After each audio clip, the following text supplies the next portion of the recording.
اونچا پرچم اسلام ہو جائے۔ الحمدللہ رب العالمین والصلاة والسلام علی خاتم النبیین اما بعد فاعوذ باللہ من الشیطان الرجیم۔ بسم اللہ الرحمن الرحیم۔ الصلاة والسلام علیک یا رسول اللہ وعلی آلک واصحابک یا حبیب اللہ۔ الصلاة والسلام علیک یا نبی اللہ وعلی آلک واصحابک یا نور اللہ۔ مدنی چینل کے ناظرین، پروگرام ہے قرآنی صورتوں کا تعارف، اس میں آپ کو خوش آمدید کہتے ہیں۔ اللہ رب العالمین ہم سب کو قرآن مجید فرقان حمید کی تعلیمات پر عمل پیرا ہونے کی توفیق عطا فرمائے۔ قرآن پڑھنے کے ساتھ ساتھ قرآن سمجھنے اور اس پر عمل پیرا ہونے کی ہمیں سعادتیں عطا فرمائے۔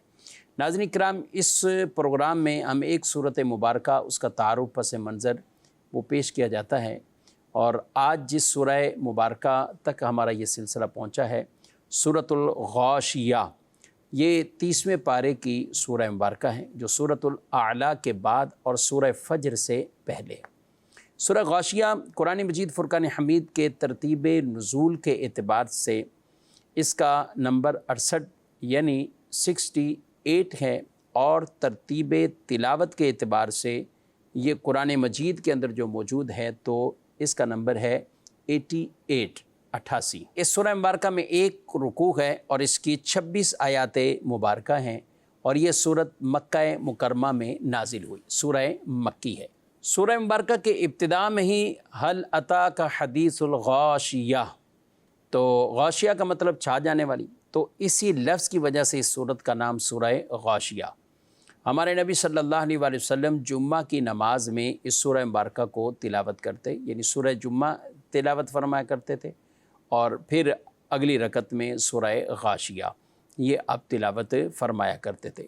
اس سورہ مبارکہ میں ابتداءً تو قیامت کے حوالے سے، اور پھر قیامت میں اللہ رب العالمین سب کو اٹھائے گا، قیامت میں سب کو اٹھائے گا، تو اس کے حوالے سے دلائل بیان ہوئے، جنت کی نعمتیں بھی بیان ہوئی، عذاب اور دوزخ کے حوالے سے بیان ہوا، اونٹ کی تخلیق اور مختلف چیزوں کی تخلیق کے حوالے سے غور و فکر کرنے کے حوالے سے یہ بھی اسی سورہ مبارکہ میں، اور پھر نبی صلی اللہ علیہ وآلہ وسلم جو آگے تعلیم دیتے ہیں، جو تبلیغ فرماتے گئے، تو اس حوالے سے بھی آپ صلی اللہ علیہ وسلم غمگین رہتے کہ جب تبلیغ کی سمجھایا، سامنے والا اسلام نہ لایا تو آپ کے قلب مبارک پر ایک غم آتا، تو اللہ پاک نے آپ کو اس میں بھی ایک تسلی دی ہے کہ آپ سمجھائیے، آپ تبلیغ کیجئے۔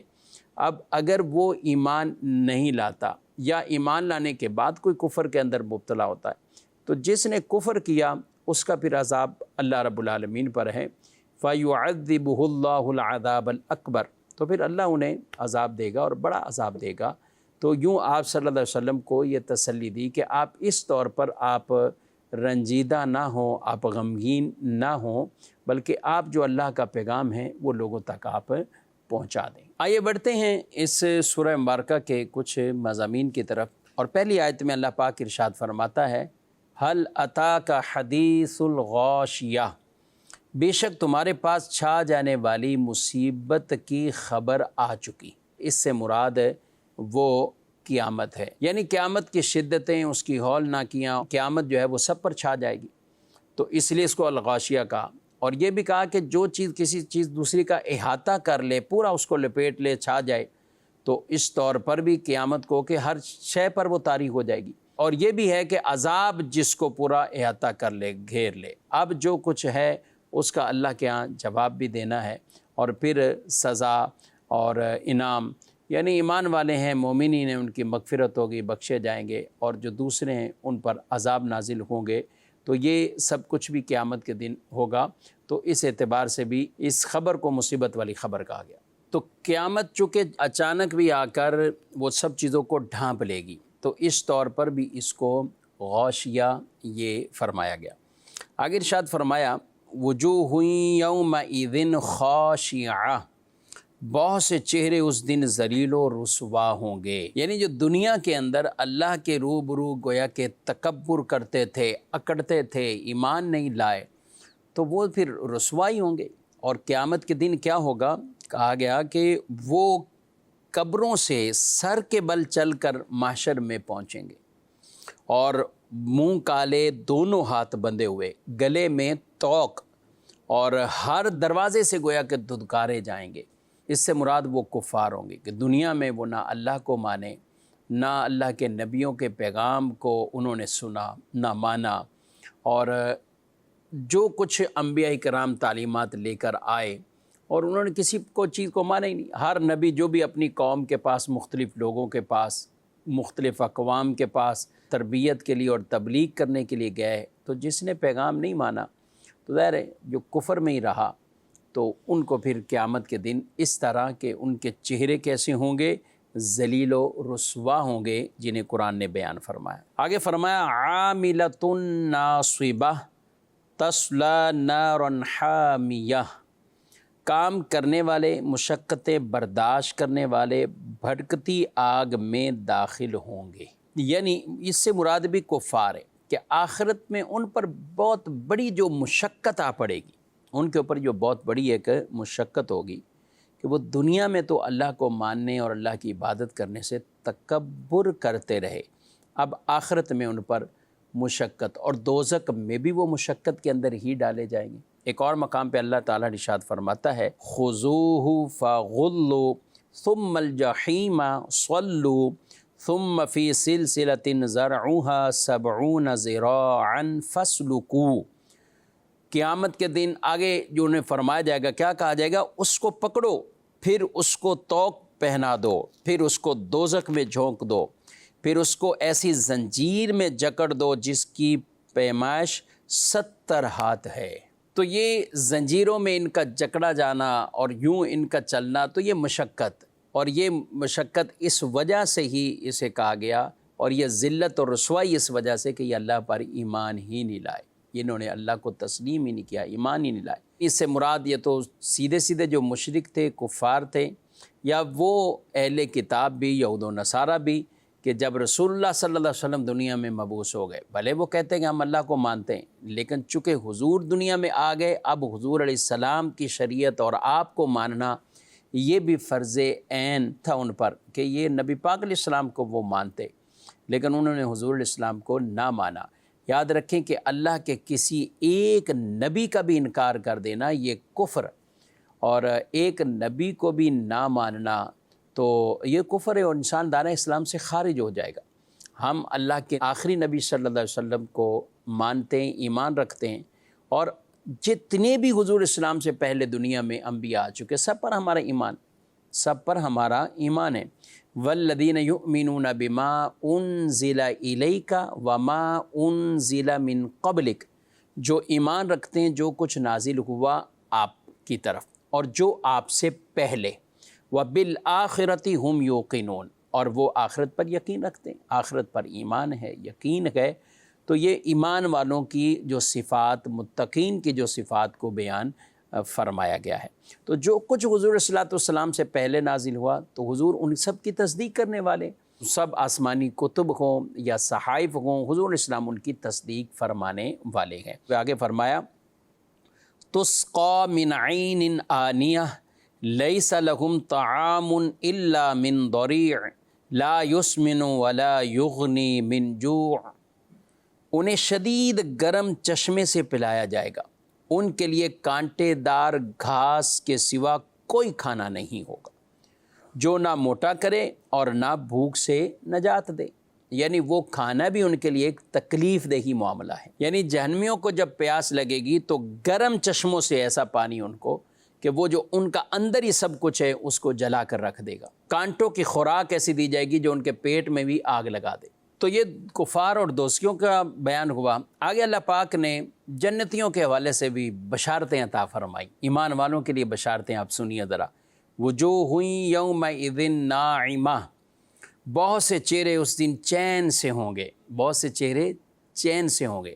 دنیا میں اللہ سے ڈرتے رہے، دنیا میں بے چینی رہی، مگر قیامت کے دن اللہ انہیں چین عطا فرمائے گا۔ قیامت کے دن متقین، ایمان والے، نیک لوگ، ان کو ایسا اللہ چین عطا فرمائے گا، سکون عطا فرمائے گا، نہ کوئی گھبراہٹ، نہ خوف، نہ کچھ اور۔ کیوں؟ کیونکہ دنیا میں خوف رہا نا اللہ کا، دنیا میں بے چینی رہی لیکن قیامت کے دن اللہ انہیں چین عطا فرمائے گا اور وہ خوش ہوں گے، ان کے چہرے بھی چین کے ساتھ ہیں۔ آگے فرمایا لِسَعْيِهَا رَاضِيَةٌ، اپنی کوشش پر راضی ہوں گے۔ دنیا میں جو کرتے رہے، حقیقتاً اس کی جو راضی ہونے کا وقت ہے وہ آخرت ہے۔ دنیا میں اپنی نیکیوں پہ نہ اترائیں، نہ فخر کریں۔ قیامت کے دن پھر آدمی خوش ہوگا، اور وہی خوشی کا وقت ہے کہ جب قیامت کے دن انسان اپنی نیکیوں کو دیکھ کر وہ راضی ہوگا، تو یہ وہ وقت ہے جب اللہ تعالیٰ کی طرف سے انعامات اسے ملیں گے۔ اب وہ انعام کیا؟ فی جنت عالیہ لا تسمع فیہا لاغیہ فیہا عین جاریہ، کہا کہ بلند باغ میں، اس میں کوئی بیہودہ بات نہ سنیں گے، اس میں جاری چشمے ہوں گے۔ جو نیک لوگ جنت میں ہوں گے تو جو شان کے لحاظ سے بھی بلند اور مکان اور جگہ کے لحاظ سے بھی اونچی جگہ، تو فی جنت عالیہ انہیں اللہ وہ عطا فرمائے گا۔ سبحان اللہ۔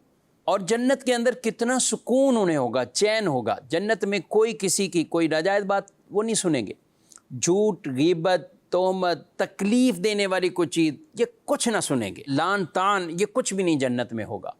یہی فرمایا لا تسمع فیہا لاغیہ، کوئی بیہودہ بات نہیں سنے، کوئی شور نہیں۔ جہنمیوں کا بھی شور نہیں انہیں آئے گا، انہیں بالکل سکون اور آسائش کے ساتھ اللہ پاک انہیں جنت میں رکھے گا۔ اور آگے پھر اور فرمایا فیہا سرر مرفوعہ واکواب موضوعہ ونمارق مصفوفہ وزرابی مبثوثہ، ارشاد فرمایا اس میں بلند تخت ہوں گے اور رکھے ہوئے گلاس ہوں گے، اور صف در صف گو اور تکیے ہوں گے، اور عمدہ قالین بچھے ہوئے ہوں گے۔ یہ جو جنت میں تخت ہوں گے نا، بلند ہوں گے، اور اس کی بلندی کو بھی بیان کیا، 100 گز بلندی۔ لیکن ان تختوں پر چڑھنے کے لیے انہیں کوئی تکلیف نہیں برداشت کرنی گی، بلکہ یہ خود ہی نیچے ہو جائیں گے، یہ خود ہی اوپر ہو جائیں گے۔ اب یہاں جو باتیں بیان فرمائی نا، گلاس رکھے ہوں گے، یہ ہر چیز ایک ترتیب سے ہوگی۔ ناظرین کرام، یہ چیزوں کا بھی ایک اپنا حسن ہوتا ہے۔ آپ کسی گھر میں جائیں، بلا تشبیہ عرض کروں، آپ کچن دیکھیں، آپ ان کے روم دیکھیں، چیزیں بڑی ترتیب سے ہیں۔ تو یہ جو چیزیں ترتیب سے اپنی جگہ آدمی دیکھ کر نا، یہ بھی ایک خوشی داخل ہوتی ہے۔ تو جنتی یہ چیزیں بھی دیکھ کر محظوظ ہوں گے، انہیں خوشی لگے گی۔ اب بڑے بڑے آج نام ہوٹلوں کے آتے ہیں کہ آپ کو ہر چیز سلیقے سے ملے گی، اور کون سی چیز کیسے سرو کرنی ہے، تو ان کو باقاعدہ جو ویٹرز ہیں دیگر، ان کو کورس کروائے جاتے ہیں کہ یہ چیز تو وہی ہے، کھانے پینے کی چیز تو اسی طرح کی ہے، لیکن اسے دینا کیسے ہے، کون سی چیز کیسے سرو کرنی ہے، تو اس کے بھی ایک اپنے انداز طریقے ہوتے ہیں۔ اب میں یہ کہہ رہا ہوں کہ یہ چیزیں ہمیں دنیا میں ہم دیکھتے ہیں تو ہم ان سے خوش ہو جاتے ہیں، کوئی بھی سلیقے والا ترتیب والا کام۔ اچھا کسی مسجد میں جائیں، بعض مسجدیں ایسی ہوتی ہیں جو ہر چیز بکھری ہوئی ہوتی ہیں، دریاں یہاں پڑھی تو وہاں یہ پڑھا تو یہاں یہ پڑھا۔ اچھا بعض مساجد آپ جس میں صفائی ستھرائی کے بڑے اہتمام ہوتے ہیں، اور یہ ہر مسجد والوں کو کرنے چاہیے، جہاں ہر چیز سلیقے سے رکھی ہوئی، ہر چیز طریقے کے ساتھ ہے، کوئی ایکسٹرا یوں چیزیں نہیں ہیں۔ آپ جائیں تو وہ نظروں کو بھلی لگتی ہیں، وہ جگہیں آدمی کو سکون آئے گا، چاہے وہ گاڑی ہے، لباس ہے، کچھ بھی ہے۔ آپ کو اچھے لباس والا ملتا ہے، آپ سے ملاقات کرتا ہے، تو آپ کے ذہن میں اول اس کی جو پکچر جاتی ہے، تو ظاہر ہے اس کی ایک شخصیت کے حوالے سے، اس کے لباس سے ہی خاموش پیغام چلا گیا۔ اچھا لباس سے پھر عطر استعمال کیا ہوا ہے، خوشبو ہے، ایک اور پیغام آپ کو جاتا ہے۔ تو کئی چیزیں ایسی ہیں کہ جن سے ابھی ہم بات ہی نہیں کرتے، لیکن ان کی شکل و صورت اور چہرہ اور لباس دیکھ کر ایک اچھا میسیج ہمیں مل جاتا ہے، تو اس لیے وہ ہمیں ایک بھلی لگی چیز۔ تو بلا تشبیہ جنت کی یہ جو چیزیں ہیں، گاؤ، تکیے، تخت، گلاس، چشمے، تو یہ فرمایا گیا کہ اس وجہ سے وہ آدمی کو دیکھ کر اتنی بھلی لگے گی۔ یہ بھی ایک اپنا لطف ہوگا جنت کی یہ چیزیں اور یہ نعمتیں، سبحان اللہ۔ اور پھر ان گلاس کو جو بیان کیا گیا، ان کا ایک اور بھی لطف یہ ہوگا کہ آدمی چاہے گا کہ میں دودھ پیوں، میں یہ پیوں، تو وہ فوراً جو طلب ہوگی وہ بھر جائے گا، وہ فوراً بھر جائے گا۔ سبحان اللہ۔ جنتی کھانوں کے اندر وہ لذت کہ ہر لقمے کے بعد ایک نئی لذت اسے ملی۔ دنیا کے کھانوں میں تو یہ کہ آدمی کا پیٹ بھرا ہو تو پسندیدہ بھی ڈش سامنے آئے تو کھانے کو دل نہیں کرے۔ اچھا پسندیدہ ڈش آئی تو کوئی ابتدائی چند لقموں میں بڑی لذت، لیکن اس کے بعد نارمل ہو جاتا ہے۔ لیکن جنت میں سبحان اللہ ہر لقمے کے بعد نئے لقمے پر ایک نئی لذت ہوگی، ایک نیا لطف ہوگا، اور یہ جنت کی نعمتیں ہمیشہ رہنے والی ہیں، جنت میں ہمیشہ رہنا ہے۔ کبھی ہم اس طرح کی بات سنیں تو یہ نہ سمجھے کہ دنیا کے اندر قالین، گھر، بڑے بڑے سب چیزیں یہ سب موجود ہیں، تو بھئی یہ سمجھانے کے لیے ہے، ایک مثال دی ہے، کیونکہ ہم ان چیزوں کو استعمال کرتے ہیں، لیکن جنت کی نعمتوں کو ان کے ساتھ یوں نہ ملائیں۔ وہاں تو تمنا کرنی ہے، وہ چیز آپ کے سامنے آ جانی، پھر وہ نعمت ہمیشہ کے لیے ہے۔ دنیا میں بھی اللہ زوال نعمت سے بچائے، نعمتیں رہیں گی، وہ مکان، محلات، گاڑیاں سب کچھ ہیں، انسان کو تو دنیا سے جانا ہے۔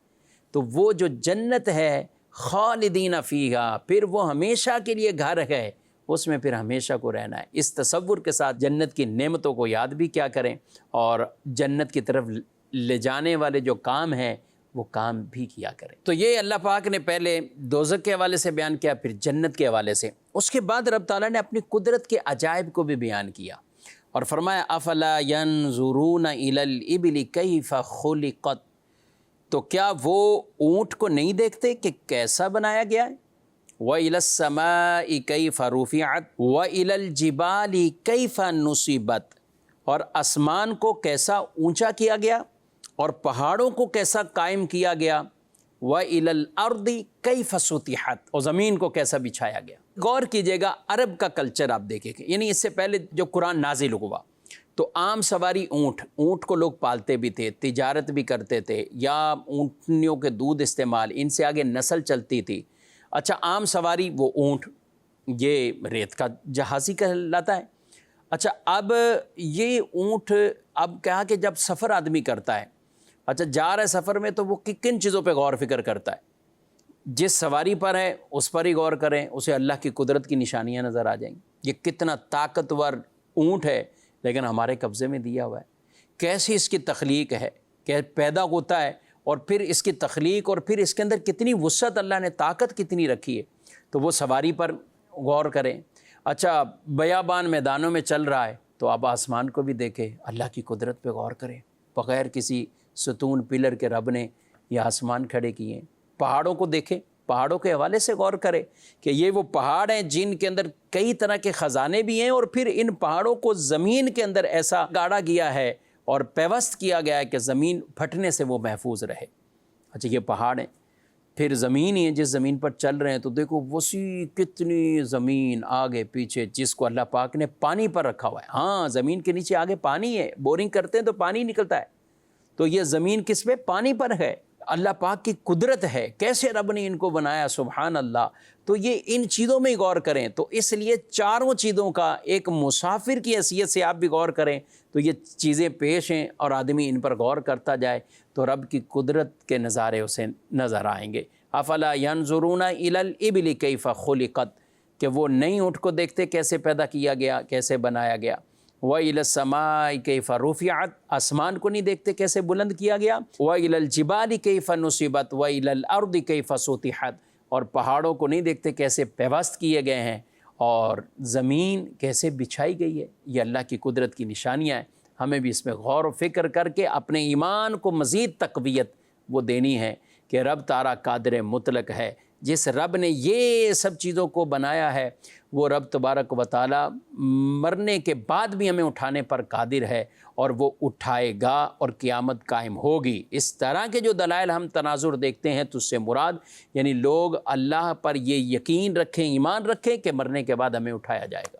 آگے ارشاد فرمایا فذکر انما انت مذکر، کہ تو تم نصیحت کرو، تم تو نصیحت کرنے والے ہی ہو۔ حضور السلام سے کہا گیا یہ دلائل، قدرت، یہ سب کچھ بیان کیا ہے، آپ نصیحت کریں، آپ لوگوں کو سمجھائیں۔ لیکن نبی پاک علیہ السلام آپ غمگین بھی ہوتے تھے، رنجیدہ بھی ہوتے تھے۔ کس وجہ سے؟ اس وجہ سے وہ رنجیدہ ہوتے تھے کہ سامنے والا ایمان نہیں لایا، وہ کفر میں ہی رہا، تو آپ افسوس کرتے، رنجیدہ ہوتے، غمگین ہوتے، تو اللہ تعالیٰ نے یہ غم بھی آپ سے دور فرما دیا کہ محبوب آپ غمگین نہ ہو، آپ رنجیدہ بھی نہ ہو، یہ آپ کا کام سمجھانا تھا، آپ نے سمجھا دیا۔ آپ جو کفر میں ہے الا من تولی وکفر فیعذبہ اللہ العذاب الاکبر ان الینا ایابہم ثم انا علینا حسابہم، پھر ان کا حساب وہ ہم پر ہے۔ تو وہ اللہ پھر قیامت کے دن ان سے پھر پوچھے گا کیا تمہارے پاس کوئی ڈرانے والا نہیں آیا، کیا تمہارے پاس کوئی نبی نہیں آیا؟ اور جب یہ لوگ بھی جھوٹ بولیں گے تو ان پر یہ شاہد اور گواہ پیش کیے جائیں گے، اور وہ بھی قرآن میں جگہ بجگہ ان چیزوں کو بھی بیان کیا گیا ہے۔ ناظرین کرام، یہ قرآن پیغام رشد و ہدایت ہر ایک کے لیے ہے۔ غیر مسلم اسے پڑھ کر، دیکھ کر، سمجھ کر، سن کر، اس کے لیے ہدایت کے بہت سی راستے اس میں موجود ہیں کہ وہ ایمان کا راستہ اختیار کریں، آگے ہدایت ہی ہدایت۔ اور ایمان والوں کے لیے بھی کہ اپنے ایمان کو تقویت پہنچائیں، عمل کی طرف آئیں۔ ہم جانا جنت میں چاہتے ہیں لیکن عمل معاذ اللہ وہ دوزخ والے کر رہے ہیں۔ تو بھئی جس جگہ جانا ہے راستہ وہی اختیار کرو۔ جب راستہ وہی اختیار کریں گے، آج دنیا میں کوئی لوکیشن سیٹ کرے تو اب اسے میپ بتائے کہ رائٹ لیفٹ ادھر جائیں، تو کیا کوئی یہ کہے گا میں نے جانا تو اسی جگہ ہے جو میں نے لوکیشن سیٹ کی ہے، مگر میں اس کی نہیں مانوں گا، یہ ادھر کے یہ ادھر کے تو میں ادھر نکلوں گا، تو کیا پہنچ پائے گا؟ نہیں پہنچے گا۔ تو بلا تشبیہ جنت میں جانے کے اعمال بھی ہمیں بیان کر دیے گئے، دوزخ کے اعمال بھی بیان کر دیے گئے۔ اب جانا جنت میں ہے تو ایمان والوں سے یہ کہ جنتی راستے ہمیں اختیار کرنے، دوزخ کے راستے اختیار نہیں کرنے۔ اللہ پاک ہمارے حال کی اصلاح فرمائے، ظاہر باطن کو ہمارا درست فرمائے، اصلاح فرمائے۔ ناظرین کرام، سورۃ الغاشیہ جس میں بڑی خوبصورت یہ مضامین تھے، سبحان اللہ، آج ہم نے سننے کی سعادت حاصل کی۔ انشاءاللہ آئندہ پروگرام میں سورۃ الفجر کا درس سنیں گے۔ اللہ پاک نور قرآن سے میرے اور آپ کے سینوں کو روشن منور فرمائے، آمین بجاہ النبی الامین صلی اللہ علیہ وسلم۔ یہی ہے آرزو تعلیم قرآن عام ہو جائے، ہر ایک پرچم سے اونچا پرچم اسلام ہو جائے۔